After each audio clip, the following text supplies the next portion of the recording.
Alright, got the 67 Camaro backed out here. I'm gonna fix and pull the engine out of the thing. Several reasons. I've been wanting to pull it out. When I first built this car, it was gonna be a drag car, and then I decided to put it on the street. And originally I had painted the engine black and stuck electric fan stuff on there, and I want to go back to I just want to make it back like a regular car. I want to paint the engine orange, put a shroud on it and a fan, and I need to change the cam of the thing while I'm at it. That was the main reason. I just hadn't got around to doing it because it wasn't all that important. But anyhow, I took it out for a drive yesterday, and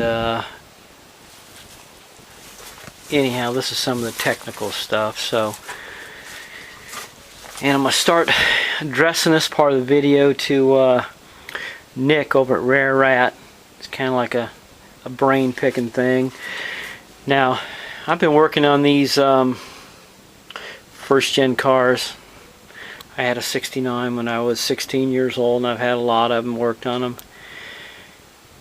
And I have never had as much clutch pressure plate stuff problems as I've had in the last couple years with these things. But anyhow, I went for a ride yesterday, and 3 times the clutch arm popped off the pivot ball in the bell housing, and I had to reach under the hood, pop it, snap it back up on, and I parked. I said, to hell with it. I'm not gonna continually pull off the road and have to pop the ball back on. And I always figured that the ball was wore out, although I think I put a new one in there. But I'm having other thoughts anyhow. But anyway, I don't know where I left off on this thing. My battery went dead. But I was starting to discuss the mechanical problems I've been having the last couple years with the clutch function on the first gen Camaros. Be it, I don't know, throw-out bearing, pressure plate, clutch, pivot ball, fork. I don't know if the geometry's changed, but like I was saying, I had a Camaro put a 4-speed in for a guy, and it was easier for me to take the engine out because nothing was hooked up on it, but I had the engine out 6 or 7 times. Now, I don't know what's going on, but I can tell you how I solved the problem. I put a adjustable pivot ball in the bell housing to move the fulcrum of that arm closer to the flywheel assembly and clutch and pressure plate, because whenever it would pivot further back, it transferred outside. You had a longer distance of throw, and you just couldn't get enough on it.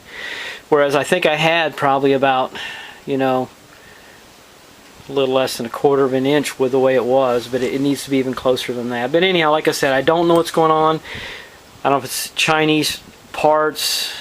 I never had these problems my entire life. I've had a lot of standard shift Camaros and Chevys. I never run into this problem.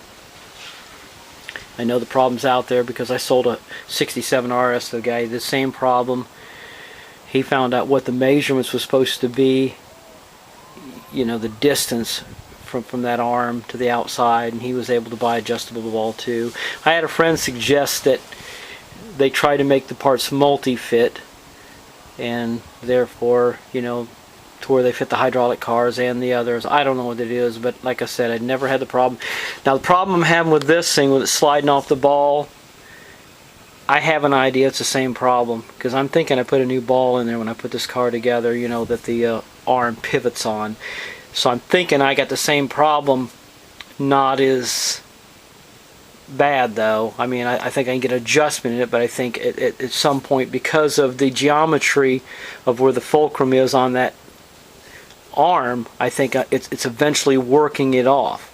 As you're driving down the road and you're taking the clutch in and out, I think it's working it off that ball. So, I've had the problem since I put the car together. But anyhow, and I got the radiator out, and I'm not trying to shade tree this thing by, you know, working out underneath the shed here. But what I wanted to do is I wanted to get all the radiator and the water and crap, you know, where I didn't have it all up in the shop, and then I'll work on it up in the shop once I get crap like that. I'll just drive it up in there. But anyhow, I don't know if you're running this problem or not, Nick, but if you've done any 4-speeds lately, I can't believe that you haven't, but maybe you still had your original equipment, your original clutch arm and in the ball.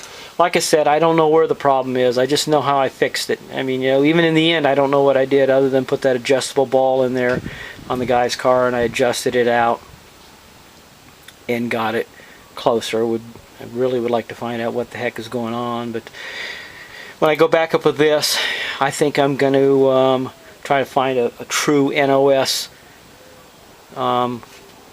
you know, clutch fork. I bought this one. It was new from one of these. Claims it was made in the USA, but that doesn't mean the specifications. I'm going to try to find an NOS clutch arm and an NOS ball to begin with. Even the clutch and pressure plates, I think all of them are made in China now. But anyhow, I guess that's it for now.